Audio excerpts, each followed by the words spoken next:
up and running, please. You're good to go, Your Worship. Great, thank you, Ms. Floyd. All right, Council, I'd like to call this regular council meeting of July 12th, 2022 to order with adoption of the agenda, and I want to amend the agenda. That the agenda be adopted is amended to include item 10A, staff reports regarding Downey Street sanitary main replacement award of contract. And I would also like to add an in-camera item 90, pursuant to 90.1C of the Local Government Act. So seconded by Councillor Ryan. All in favor? Motion's carried. Adoption of the minutes of the regular council meeting of June 28, 2022. Moved by Councillor Nicol. I've lost your last name today. I'm off on. Second by Councillor Palmer. All in favor? Motion carried. Any business arising from those minutes? Councillor Palmer. Thank you, Mayor Sulz. Just have a question regarding the asphalt resurfacing services. So council awarded or approved the awarding of that contract at the last council meeting, of which I opposed, and I'm not trying to overturn council's decision, but just wanted to get clarification on the unit charges. I was a little bit, I guess, didn't have my thoughts together really well. So the question is, there was a number of paving projects on there, and I was, can individual paving projects be taken out and others put in if council so chose to do that? Mr. Black, any comment? You're muted.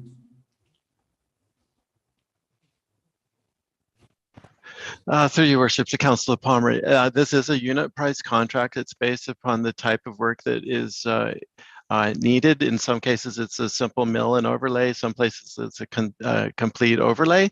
And so, yes, the opportunity to substitute projects is available to us as long as we keep the scope within our project budget. We can move streets around in this. Thank you, Mayor Sulz. Okay, great. Thank you, Councillor. Any other business arising from the minutes? Yeah. Councillor Elliott. The fire issue, Fire Smart, that motion that we put on the table last week had two elements to it. The Fire Smart program, which everyone's agreed upon, it should be implemented or should be followed up and acted upon.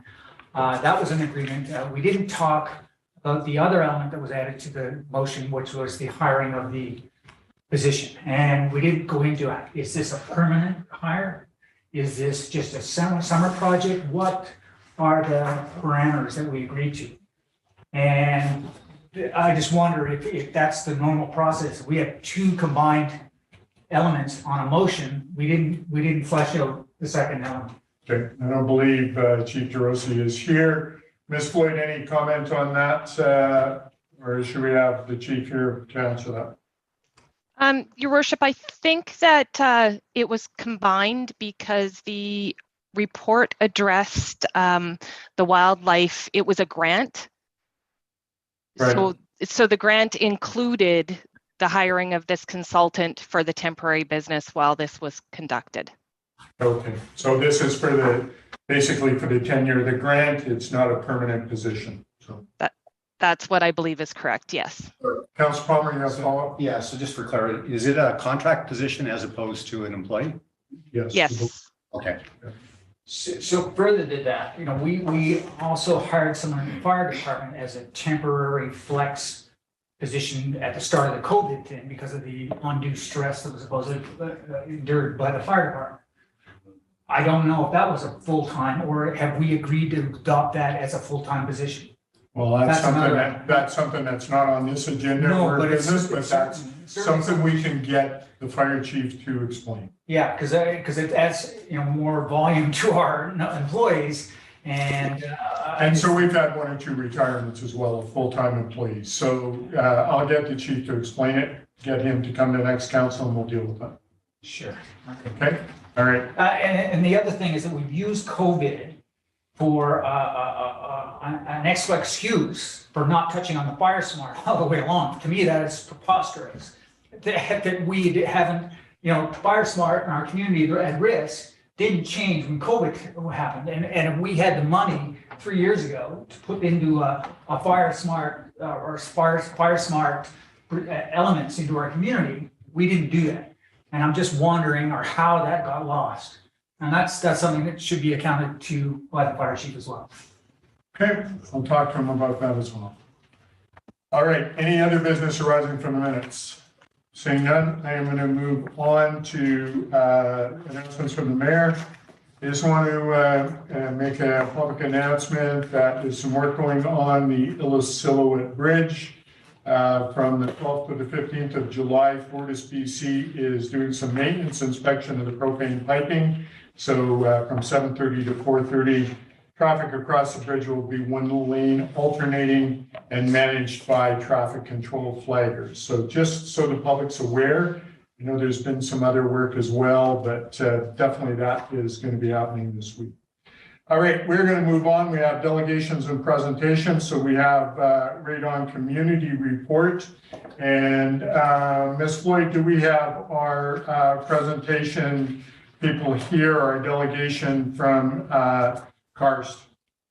I do not see either of them. I'll reach out to them right now, Your Worship. Okay, so while we're waiting for them, I'll just carry on and we'll go into bylaws and then we'll come back to delegations. You okay with that, Ms. Floyd? Yes, Your Worship. All right, so I'd like to move on to 8A, the OCP. So the bylaw number 2332 with inclusion of agricultural mapping. So before we reread this and put this on, Mr. Simon, do you have any brief comments? Thank you, Your Worship. So for the official community plan as required by legislation, after council grants first reading to the bylaw, staff is required to refer it out to the Agricultural Land Commission. When we had done that after June 14th, we received feedback from them indicating that they would like to see an agricultural land use designation included in the OCP, as well as some agricultural mapping. Staff have made those requested changes. We have sent it back to the ALC, have not received any formal comments from them. I've spoken with the regional planner on the phone briefly, who indicated that they were not overly content with the land use overlay as proposed by staff. In staff's view, this proposed addition to the OCP aligns with legislation and is perfectly within the legal and legislative parameters to ensure that our OCP is aligning with the provincial documents. So staff are recommending that we proceed to a public hearing on July 26th and consider the OCP as presented in the council package. Thank you, Mr. Simon. Any comments from council? Just a question through the chair for Mr. Simon.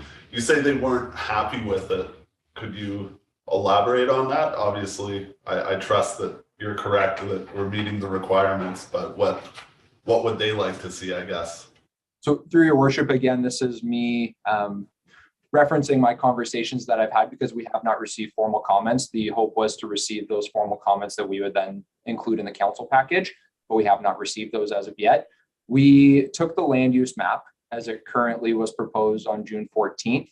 And instead of changing the land use designation entirely, we put an overlay on there. So it still has that agricultural land use designation. And then should the city ever choose to pursue an exclusion application, we would not need to amend the OCP because we would have that underlying land use designation. So a good example is Williamson Lake. Williamson Lake is a long-standing use as a campground, and it technically falls within the agricultural land reserve. Now there is some grandfather clauses in there with it, but should the city ever choose to pursue an exclusion application, the way we've crafted this amendment into the OCP is that we would not need to touch the OCP. It was there yesterday.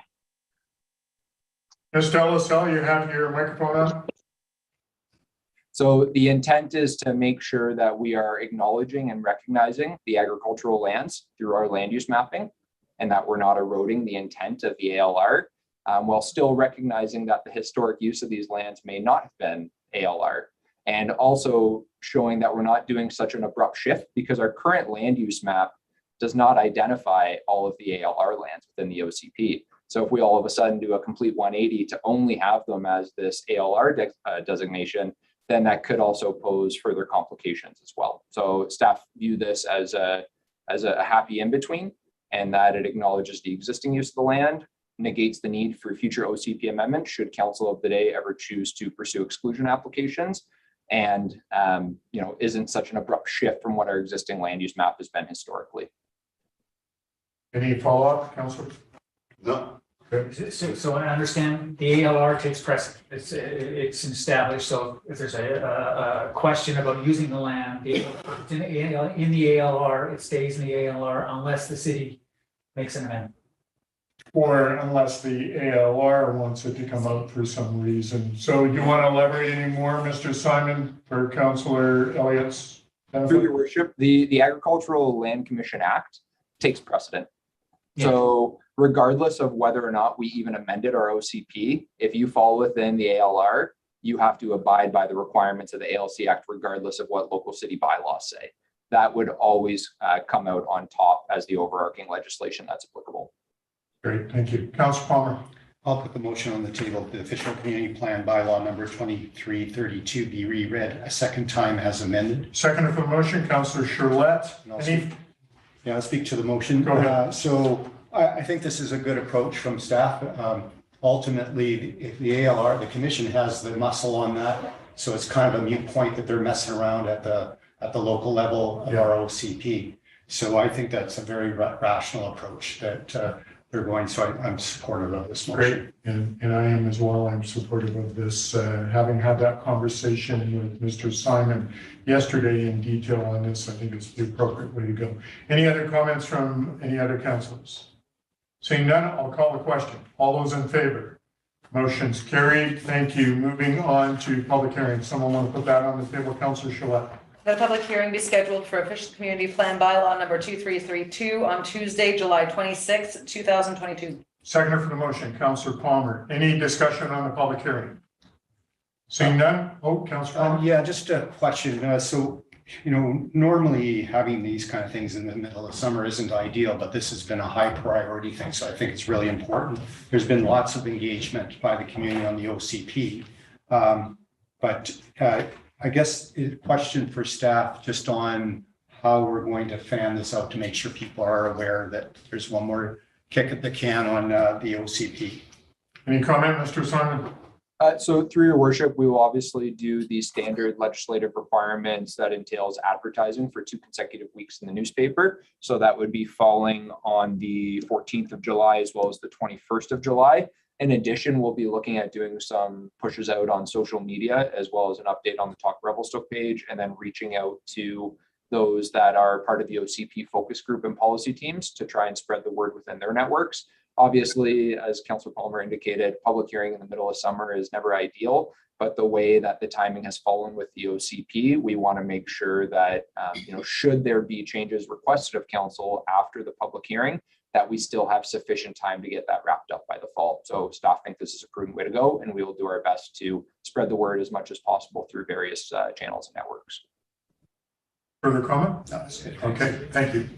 I'll call the Councillor Charlotte. Just a quick question as well, though. One of the things I really appreciated from the OCP presentation was that this is intended to be a living document and not a stagnant, once we decide we can never change our minds kind of thing.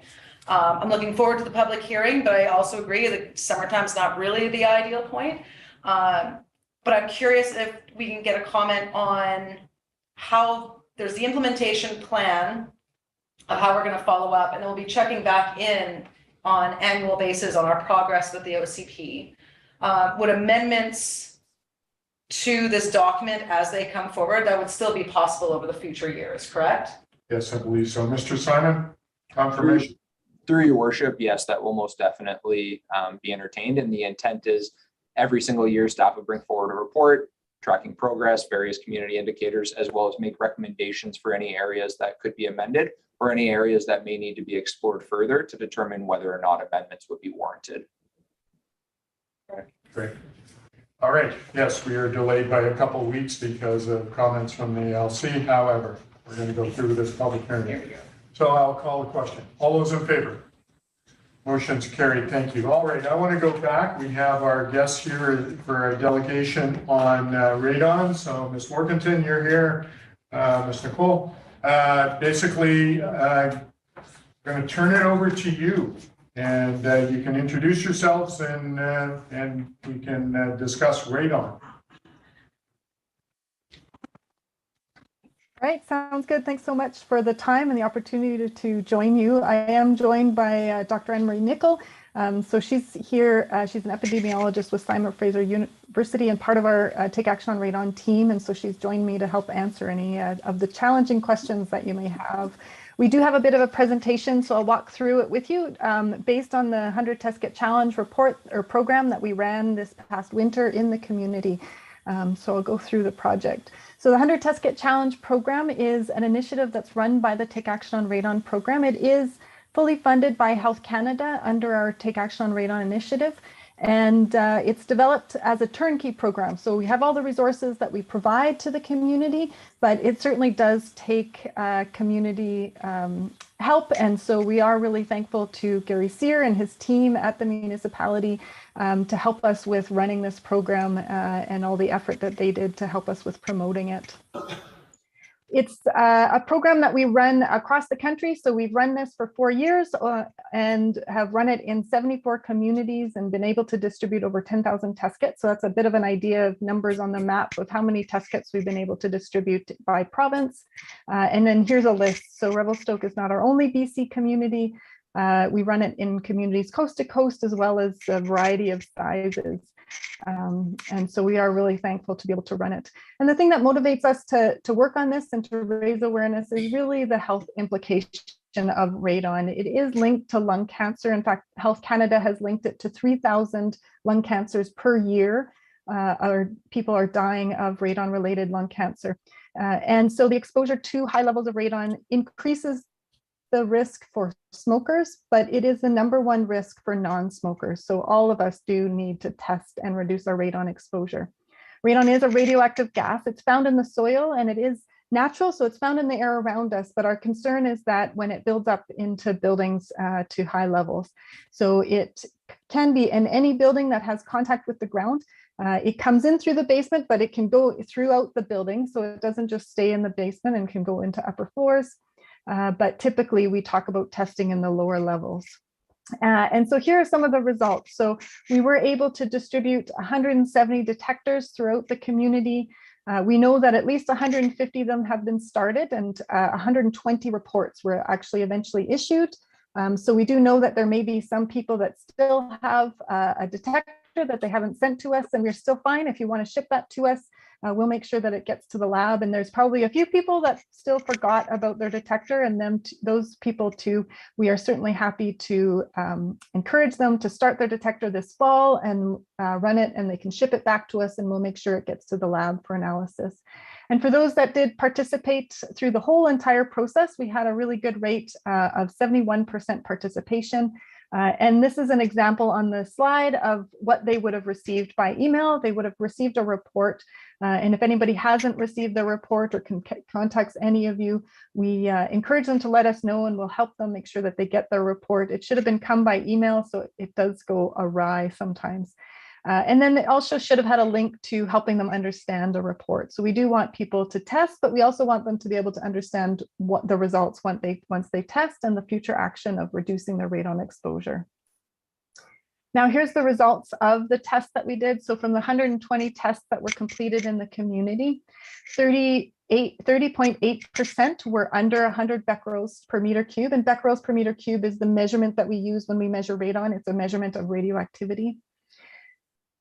23.3% were between 1 and 200. And so 200 is the guideline level. That's the action level that Health Canada has set to say, look, we would like everyone to be below 200. Radiation is, there's no safe level of radiation. So we do encourage people to get it to as low as possible. And so that's why we sort of differentiate between the 1 and the 200. So 2 is approaching the guideline level. But then you can see that we have had some quite high levels. So 35.8% are between the 2 and 600 becquerels level. 7.5% were between the 6 and 1,000, and 2.5% were above 1,000. So all told, 46% were above the 200 becquerel level. Now, we also ask a few questions so we kind of understand a little bit about the housing stock that we tested. And so these are optional questions, so not everybody answered them, but from the people who answered, we can see that there was mostly single detached homes, but there was a couple mobile homes and semi-detached. But really it's the results that we have, at least of the ones we know about, the homes that tested high were all single detached homes. And then another question we ask is about building age. So the age of construction. And so you can see in this graph, the green are homes that were tested below the 200 and red are homes that tested above 200. And the numbers on the bottom are the numbers of homes.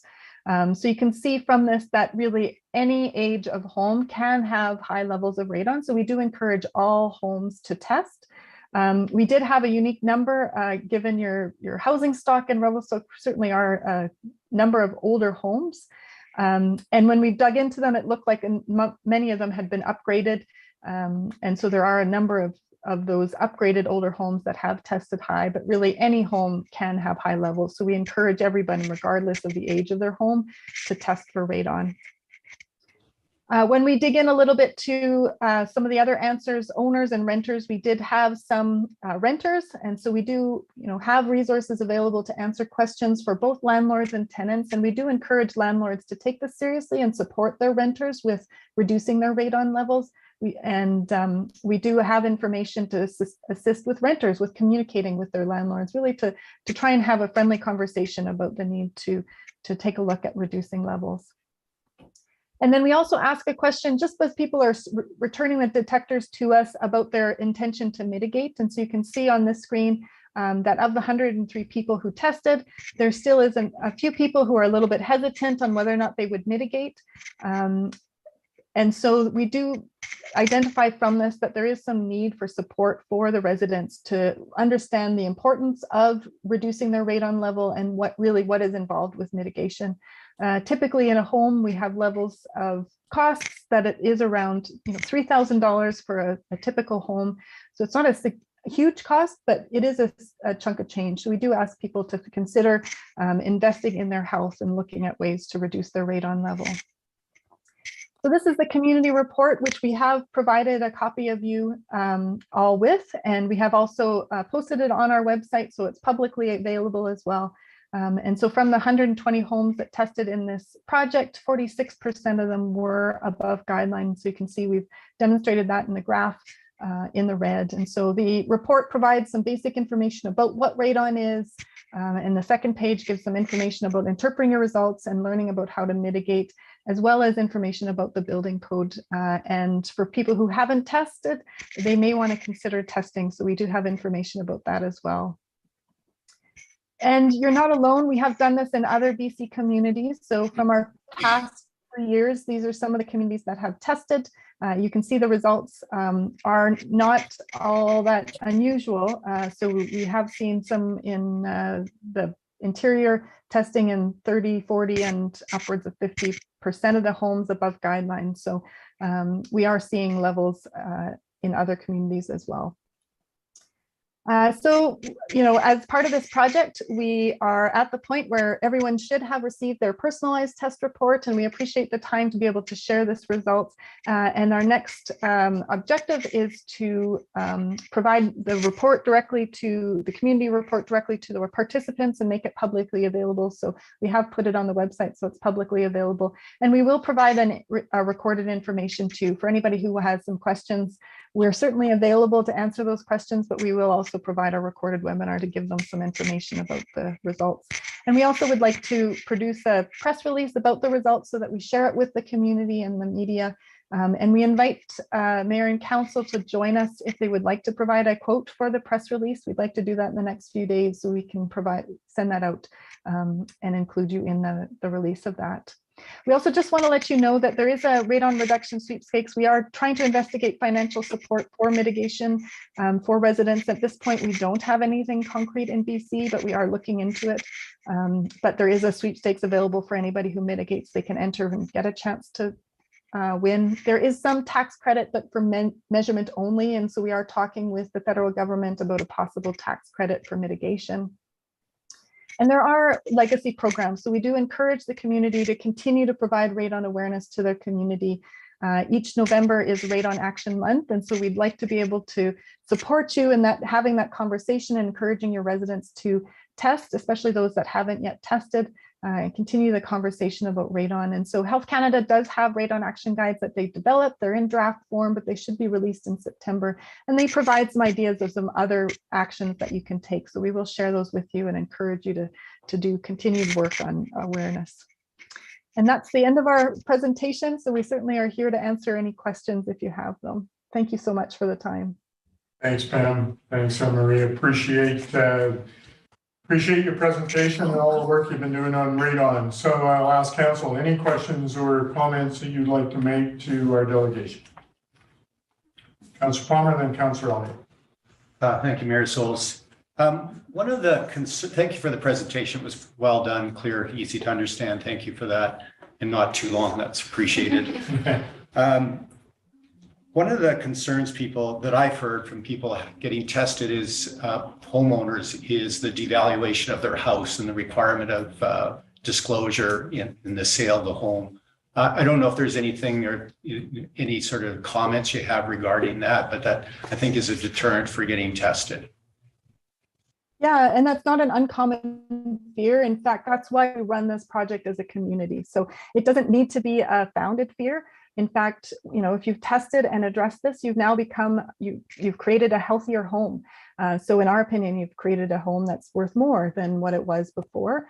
But it is new on awareness. And so there is lots of fears that people have, and they do need to understand it. So we encourage people that if they are going to fix it, that they look for somebody who is certified, that knows what they're doing to make sure that it is installed in accordance with proper guidance and standards. And that really should help with the value of the home when somebody comes to look at purchasing it and is trying to decide between a home that hasn't been tested and a home that has. A home that has been tested and has been fixed is it's a solution. You know that it's been solved. Second question on the building code, my understanding is there may be new code that's out there that ensures that any radon is vented out of the house. Is that accurate or is that new? The BC does have the building code. Right. So it's required. That includes right. Yeah. And it just extends a pipe outside of the building. So it doesn't actually solve the issue. The homeowner still needs to test and determine if a fan is required, but it does provide that initial pathway for venting it out. Okay. And that requirement in the building code, do you know what year that was implemented? I think it was just in the last year. And Marie answered that one. I think it was 2014 it started, but it hasn't gone widespread. So I think you're right, Mayor, in the last 2 years. But again, the system requires testing for homeowners to know. And so the BC Lung Foundation has been working with homeowners, and many people aren't aware that they even have these systems in their newer homes and even what to do. So awareness about testing, it's great if you've got a newer home that has this system built into it. Then you can just add a fan and it's much cheaper than the $3,000 that you would need to start from scratch. So even newer home buyers would benefit from testing because it's a much simpler solution for them to fix the problem. I just point out, you guys, the geology of the region that you're in, again, it's not surprising that we're seeing 50% about homes above the guideline, but it is considerable compared to other parts of the province. So you are sort of in a hot zone, and the communities around that, the results sort of show that. So any action that we can help, at least from SFU or the Lung Foundation, to help continue this kind of work, is we're open to helping, just sort of given the preliminary results from this 100 test kit challenge.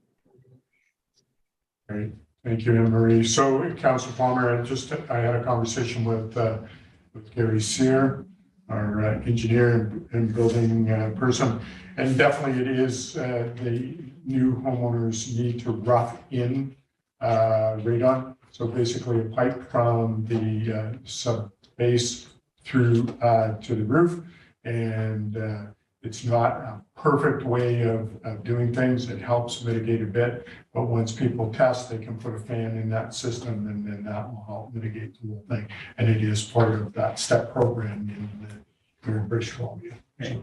So we're seeing that. Councillor Elliott? Yeah, a number of questions. Just on, is there any reason why BC has pretty well twice the number of tests than any other province in Canada? Yes, that's my fault. Oh, okay. That's because in part, most of British Columbia was dismissed because the majority of the testing was done in higher population density regions. So Victoria, Vancouver, and the environment. And you probably don't recall from a previous slide, but coastal regions do appear to have less radon due to the geology. So you have more uranium-rich soil in the interior of the province. So once we looked at some of the BC CDC's data from done in the 90s, we realized that there's sort of a diagonal strip from Prince George sort of down towards the southeastern part of the province that has been underappreciated. So as a result, we have continued to push for testing in more outer regions, not just Vancouver and the environment, recognizing that everybody's health is important, and the provincial government hasn't really stepped up. So the federal government is doing its part here by providing you guys with test kits, but the provincial government doesn't have a program. So the more data we can provide to them to show that your region has elevated risk compared to the coastal regions, the more likely they are to pay attention. So that's why. Yeah, I mean, it just strikes me as strange that Ontario is the closest one and they're virtually half. So anyway, it's the university, and because I'm from here, I'm fourth generation British Columbian. So, okay. And I grew up in the Okanagan, so I'm keen to help protect the health of people who live there. And I guess related to that, does BC have a higher lung cancer rate, which is the reason we do the testing? If compared to other provinces or other regions, wouldn't that be the indicator of radon? If we have a proliferation of lung cancer, and the cause would be the next question, you'd probably look for radon. But if you don't have lung cancer, then my question is do we have an excessive amount of lung cancer in British Columbia? British Columbia tends to have the lowest smoking rates of any province in the country, and tobacco exposure is still the leading cause of lung cancer. BC's radon levels are also not as high as other provinces such as Saskatchewan, Manitoba, and the Yukon.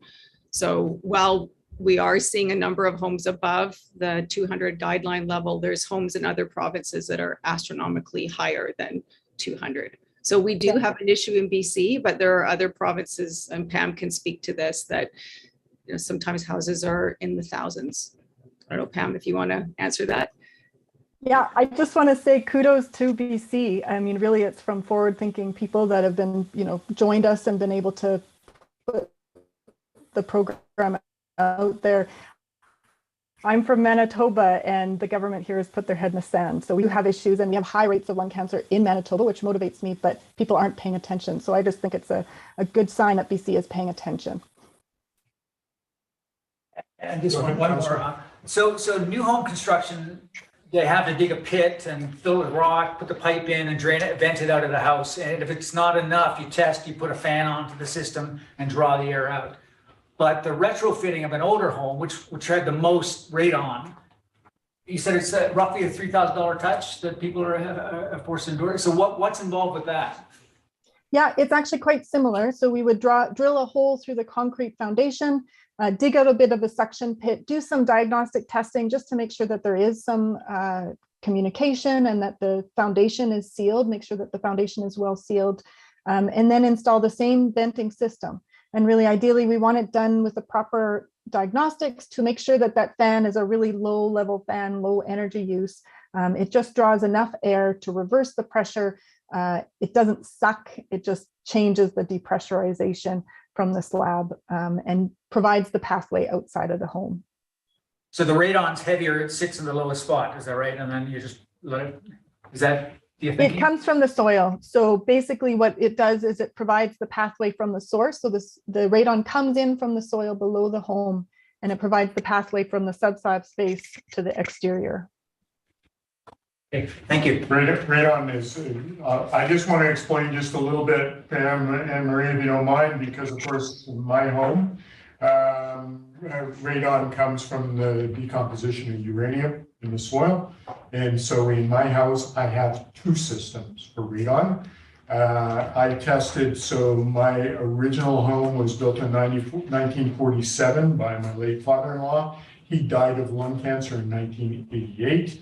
He also was a baker in his younger years, and he worked for the city of Revelstoke, driving the old street sweeper where you hung your head out the window to look at it, and nobody ever thought about how you mitigate that. So I looked at radon in my home. We had it tested. We were at 4,500 becquerels per cubic meter, which is out of this world.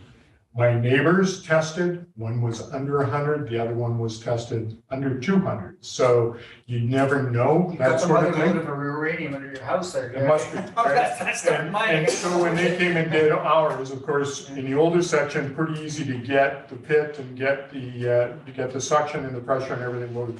On the newer section, when they put that in, they had to actually, as Pam was mentioning, the communication between one end of the foundation and the other, to get that movement of air, they had to actually reach out and do some stuff.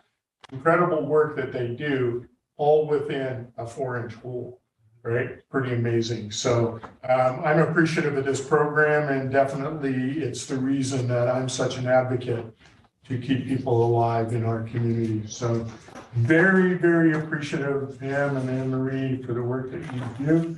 And thank you. Any other comments from council? Seeing none, thank you both for your presentation and for your work. And we will continue to be advocates for testing in our community. Thank you for that.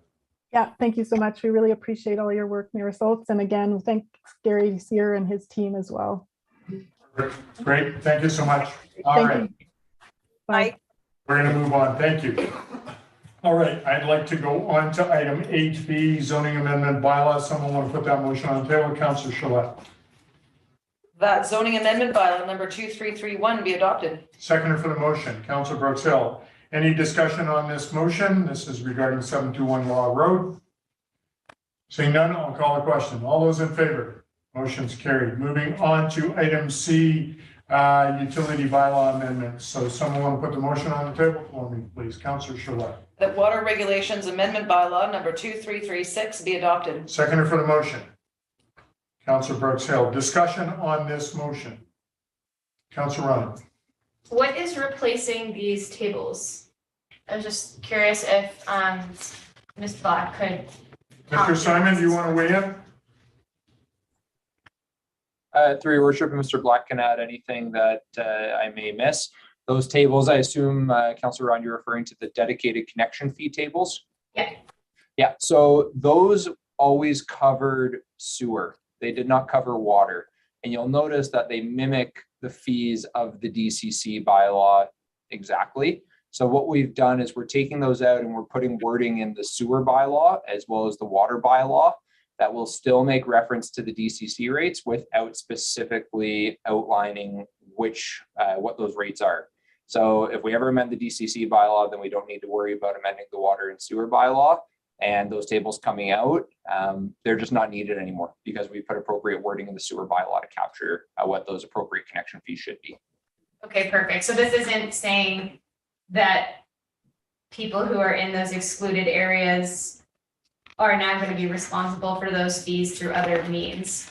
It's just a housekeeping simplification type of thing. Through your worship, exactly. It simplifies the wording, and it means that if we change the DCC bylaw in the future, we don't gotta go back and amend those tables. Excellent. Okay.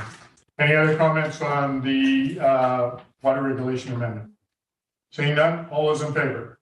Opposed? Note that Councillor Palmer is opposed. Balance of council is in favor. Number 2, please. Councillor Gillette. That sewer regulations amendment bylaw number 2337 be adopted. Seconder for the motion, please. Councillor Brooks Hill. Any discussion on this motion? Similar to the previous one? All those in favor? Note that all of council's in favor. Item number 3. Councillor Charlotte. That fees and charges amendment bylaw number 2338 be adopted. Seconder for the motion. Councillor Brooks Hill. Any discussion on this motion? Councillor Palmer. Yeah, just on the fees and charges, I think this is something for the next council to review, specifically in the some of the uses of civic facilities. I think needs to be reviewed. I think the taxpayers are subsidizing special interest groups, not charities or individuals, and so I think some of the rates are a little bit on the low side, specifically with the civic center. But I'll be in favor of the motion. All right, thank you for your comments. Any other discussion or comments? Seeing none, all those in favor? Motion's carried. Thank you. Moving on to item 8D, MRDT. Someone want to put that on the table for me, please? Councillor Brooks Hill. That the City of Revelstoke Municipal and District Tax Levy Bylaw number 2340 be read a first, second, and third time. Okay, seconded by Councillor Ryan. Any discussion on the motion?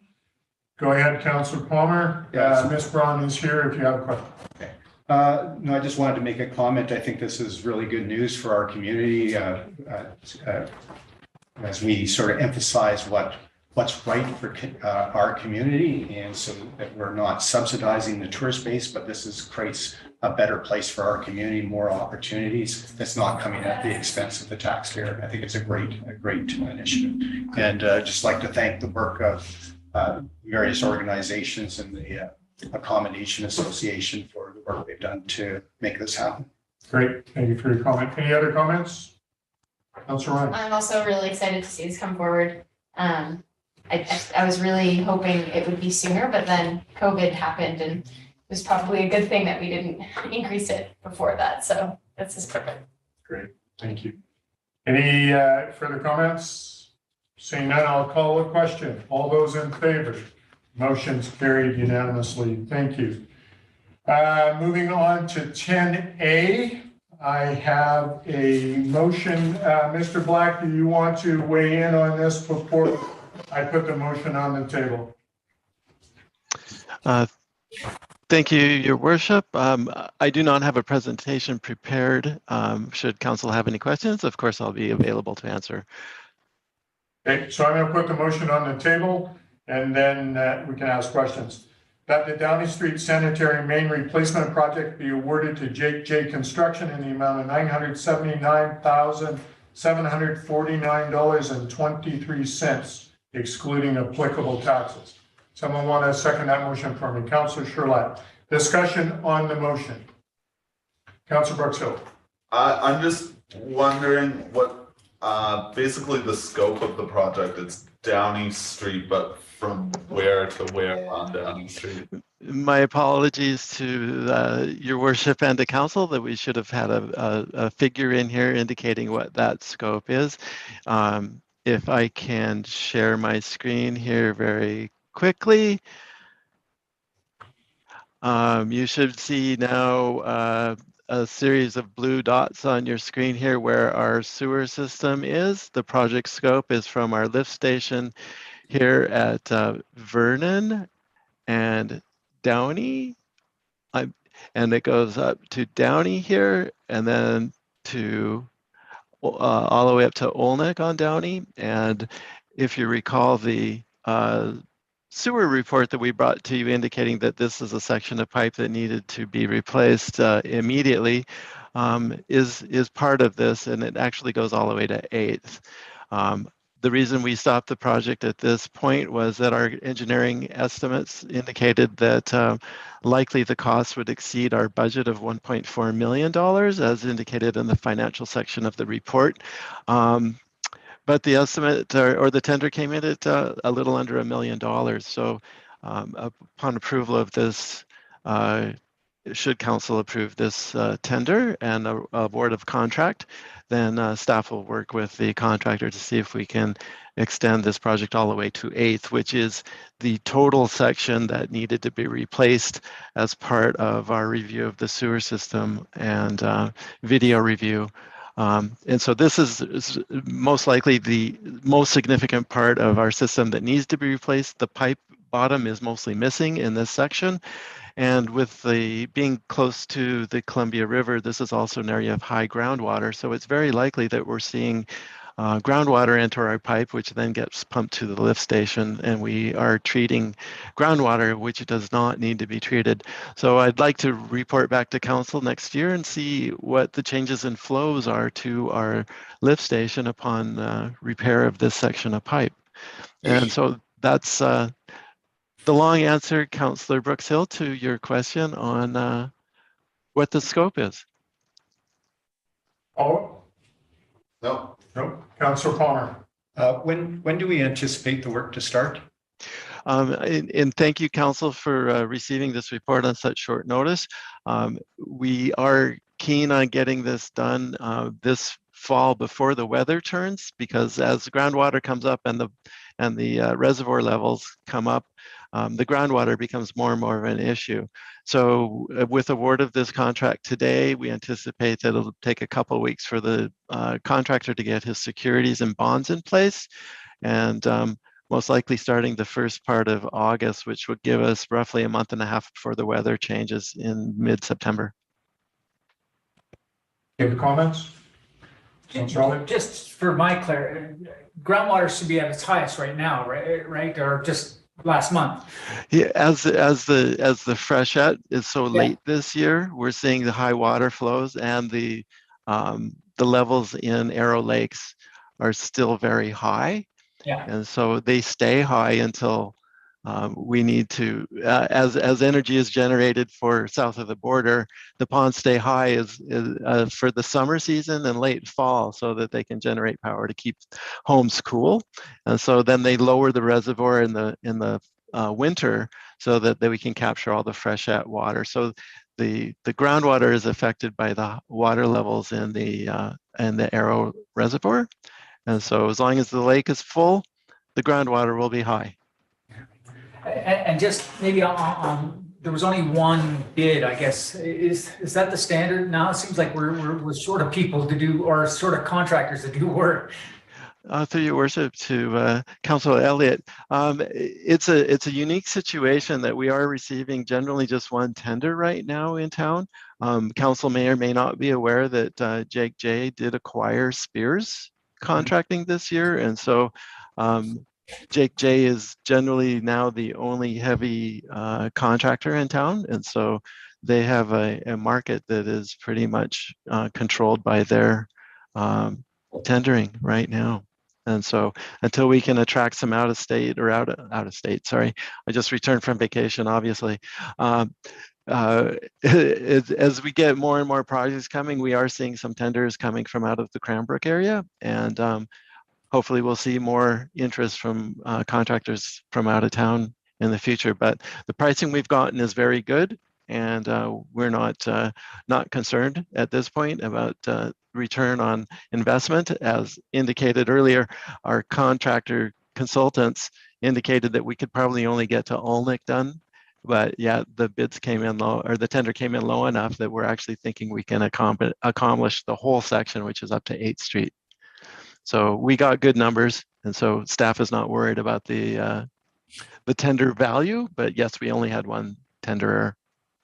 Yeah, I agree. I'm not knocking Jake and Jay, but it just leaves us vulnerable on paving, on infrastructure work, pipes in the ground.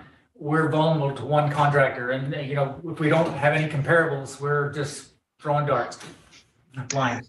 Exactly, and that's why staff are very cautious about bringing projects forward to council without a healthy contingency to ensure that when we do get these awarded, that we're not going over budget. And we've been very good, I feel, in the last few years about bringing projects to council and not exceeding our budget. And hopefully we can continue that trend for council's pleasure. All right, I'll call the question. All those in favor? Motion's carried. Thank you. Thank you, Mr. Black. Thank you. Moving on to 11A correspondence. Community Response Network Coordinator had sent an extreme heat preparedness initiative. Any comments or questions? Councillor Palmer. Thank you, Mayor. As you know, or as we all know, that we had that heat dome last year, and the city did some stuff for having facilities at the recreation center. It was maybe a bit ad hoc and not really well organized. I'm just sort of wondering where we're at. So I'm going to put a motion on the table that the letter be referred to the emergency preparation staff at the next council meeting as to what plans or how we would implement. Go ahead. So you'll make that motion, seconded by Councillor Charlotte. Any further discussion on that? Just in general, on our emergency plans, I sit on that committee, and the last meeting I was at was 3 years ago. I know Mr. Momes, fire, one of the directors there is coordinating it. But I mean, this fits in with one of the overall emergency plan for fire smart, for heat, for cold breaking pipes, the railway derailment, all those things should be. And at the time when we met, there was supposed to be a binder for every single type of incident, and that was supposed to be up to date and all when we had that discussion. Yep. But what I'm understanding now is that it's not. And it's not. It's just on the heat dome. That's just one element, but that's just one element of a changing in our climate. And so where are we at? What Ms. Braun, you had your hand up. Do you want to weigh in? Yeah, sorry. To your worship, did you call me? I was just backing I out saw the door. you were backing out Yes. the room. You want to weigh in on emergency preparedness and this report? Councillor Elliott's asking a couple of questions, but the first one, where are we at with this? And then other reports as we go forward. And I may get Mr. Matusi to weigh in at some point. So Taha's with you. So Taha, you want to weigh in just where we're at with the heat response, that sort of thing? And then I'll go to Mr. Matusi.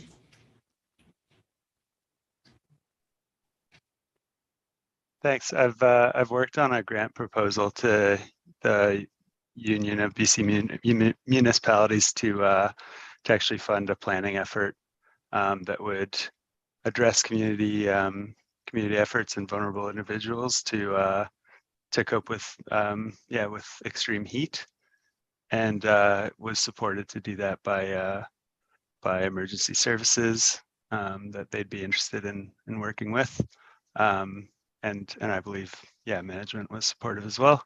For the grant would be for future planning. So for the current season, there are community groups like the Community Response Network that are working together to do this work, and we're seeing whatever we can do to support them in the near term, and then also in the long term with this grant. And that's utilization of our facilities if required. Is that correct? Mm-hmm. Yeah.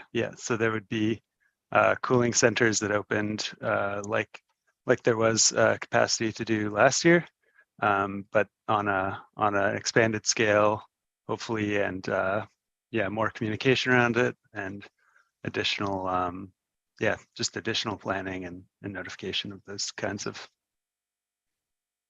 resources. Yep, that's great.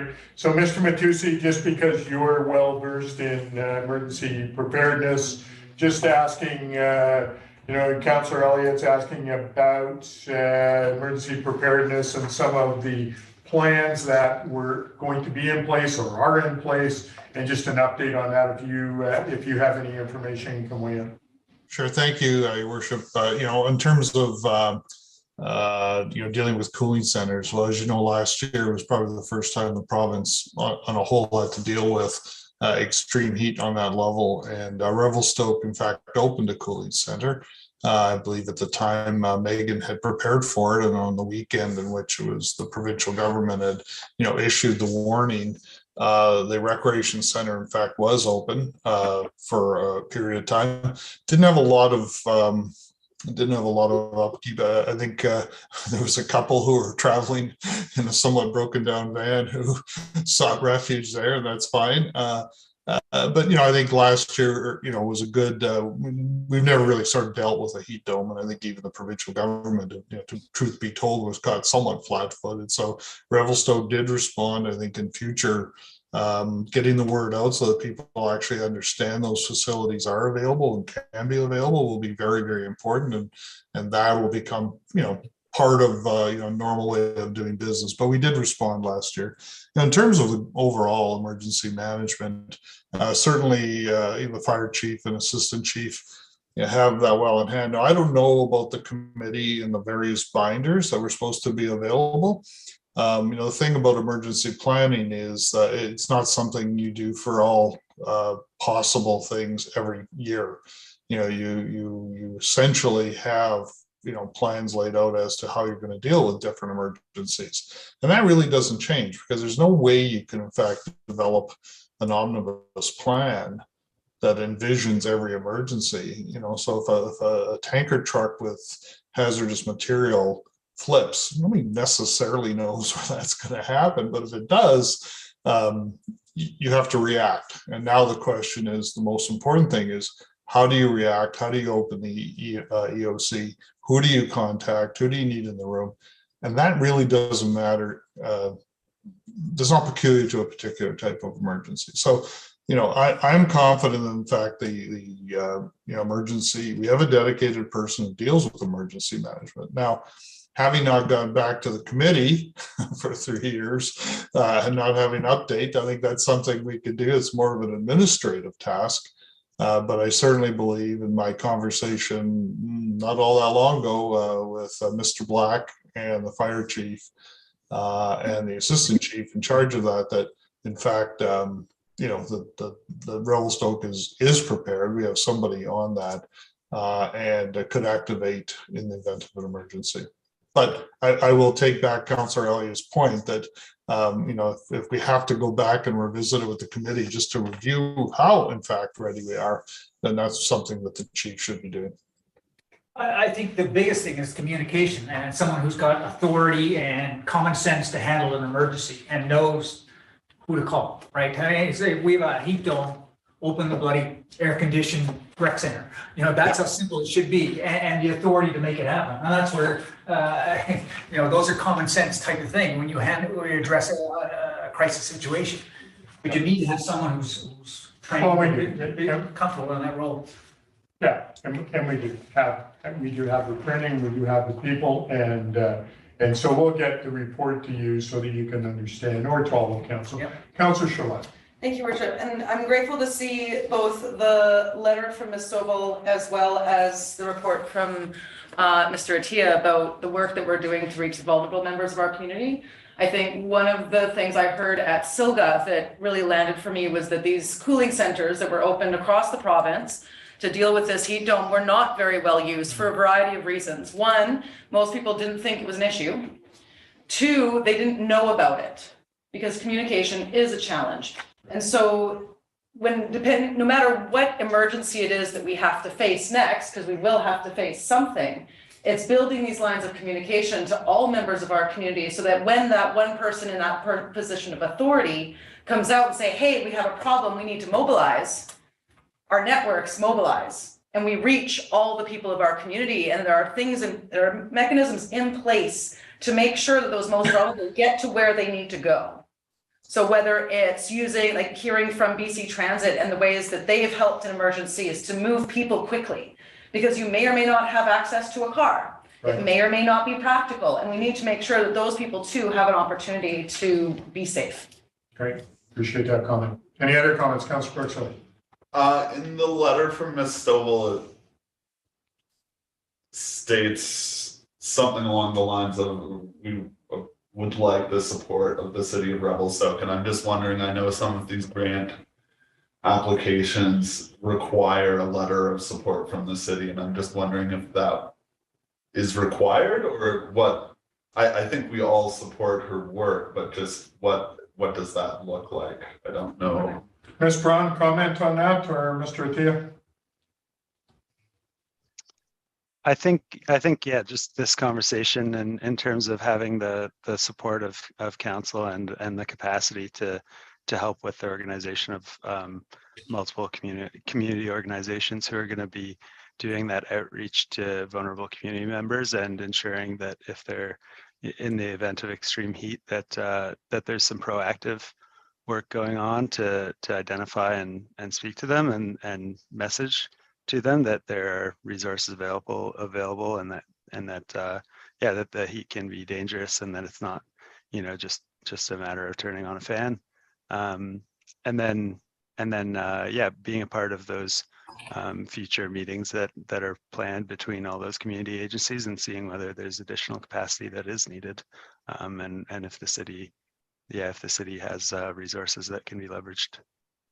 Okay, so Mr. Matusi, do we need any kind of a motion for follow-up that staff can work with these organizations to make sure there's support there, or? Just a point of order, there's actually a motion on the table to virtually do that. Okay, good. They're saying it's emergency. All right, thank you for that. Yeah. Okay, good. I get it. Mr. Matusi, go ahead. Thank you, Your Worship. One last point, and really Councillor Charlotte's point in what I've certainly been made abundantly aware of in places like Lytton, where you have an elderly population. You know, more and more we rely on alerts and apps and tweets and websites, and there's a whole generation of people who really don't access information that way.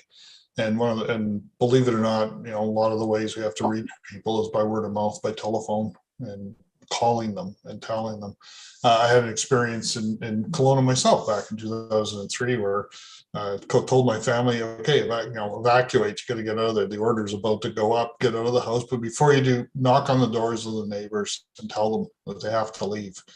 So they got a head start. One of my neighbors was an 82-year-old woman who I guess didn't want to acknowledge the fact that she might be hard of hearing and didn't go. And finally, a second neighbor asked where she was and finally went and pounded on her door till she answered. And she had no idea that the neighborhood and the police had gone down the street with loudspeakers. It was a little hard to miss sirens and loudspeakers, but she didn't hear until the neighbor pounded on her door. So I think a good reminder to be good neighbors in situations like that, not assume, particularly if you live in a neighborhood where, you know, there may be elderly people that, you know, that may not have access to those things. So I just wanted to bring that up on that point, because I think it's, you know, it looks like something we have to put in mind. We could have the best plan in the world, but if we can't reach people, it's not going to do much good. So that's it, Your Worship. All right, thank you. So Councillor Palmer, can you just give me that motion? Okay. Hopefully staff caught it as well, so that staff, emergency preparation staff report back to council on the city's plans in the event of a heat dome. Correct. All right, thanks for repeating that. And Councillor Charlotte seconded that, I believe. Any further comments? Yeah, so just further to some of the questions that are out there. So I think we're showing the support on this. I think it's really great that Ms. Stowell wrote this letter, created an awareness. And I think a lot of the sort of more nuances are things that people like her that are making sure there's good awareness. So I think that's been flagged, and I think that's really helpful. The other comment that I would make is just on the whole idea of emergency preparedness. And I think one of the interesting things about this report, clearly in 2021 with the heat dome, that was an emergency and unusual and sort of shook us up. Now, the interesting thing is this toolkit was done a year before, and it doesn't, the implementation does not require a state of emergency. There's triggers that automatically do that. And I think that's one of the exciting things. And then how do we make sure those are implemented so that we don't get caught like we did last year. And I think there's that big awareness. So I think we're showing that support through this motion. Thank you. Good. Thanks for your input. Any other comments? So just a curiosity, what are we applying for? We're applying for money from the UBCM. We're not doing that. Well, Todd, I don't know if that's okay. Sorry, yeah. So Taha's he's helping with something regarding application for grants with UBCM, correct, Taha? Yeah, that'll be for more comprehensive planning of, coordination of all of those efforts and ensuring that in the event of extreme heat that there's a system in place to react and quickly identify, say through home care employees, that those home care workers are going out and that they're delivering relevant information, and that there's a really coordinated community effort to come together. All right, great. Any further comment on the motion on the table? Just a follow-up to that comment, if I could. You'd mentioned a system to be, Mr. Attia, you'd mentioned a system to be able to reach out to residents. And through the chair, I'm assuming that system could be used for other pieces of information other than a heat dome related event as well, correct? Absolutely. Well, I'm not sure. So, Mr. Attia, do you want to answer that question? Am I off on that? If there are other emergencies, then our communications through these other groups will work as well if need be.